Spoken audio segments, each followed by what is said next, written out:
Aujourd'hui, l'élément qui attire notre attention sur les marchés financiers est la divergence entre le marché des taux et le marché des actions.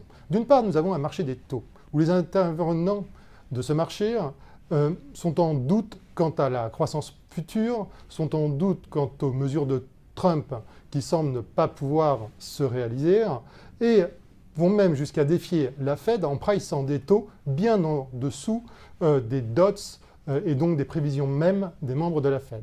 De l'autre côté, nous avons un marché action sur des valorisations qui sont plutôt de haut cycle, qui semblent faire fi des difficultés rencontrées aux États-Unis, à nouveau en particulier sur les mesures Trump, alors même que le FMI vient de réviser à la baisse sa croissance américaine pour l'année prochaine. Une nouvelle fois, la réalité devrait se situer entre ces deux visions.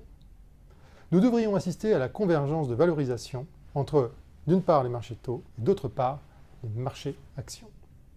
En ce sens, la Banque des règlements internationaux a récemment communiqué sur les méfaits d'une politique de taux bas, trop longtemps, qui ont eu pour impact des valorisations d'actifs excessives et un possible impact sur la stabilité du système financier.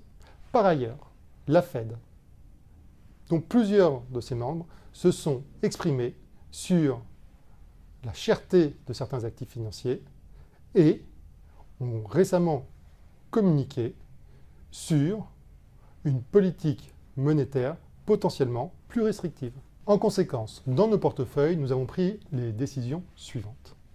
Sur les positions de rendement, nous avons souhaité diminuer les positions sensibles à une possible remontée des taux d'intérêt, particulièrement sur les taux États américains, européens core, mais également sur la dette émergente en devise dure. Sur les positions de tendance, nous avons accompagné le marché action dans le cadre du momentum dans lequel il s'était installé, et aujourd'hui, nous commençons à prendre nos profits, plus particulièrement sur les marchés US et émergents. Nous ne le faisons pas à ce stade sur le marché japonais en raison de l'action de la Banque centrale japonaise qui reste pour l'instant la banque centrale la plus accommodante.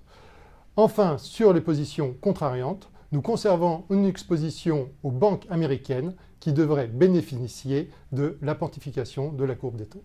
Rendez-vous prochainement pour notre point multi-asset.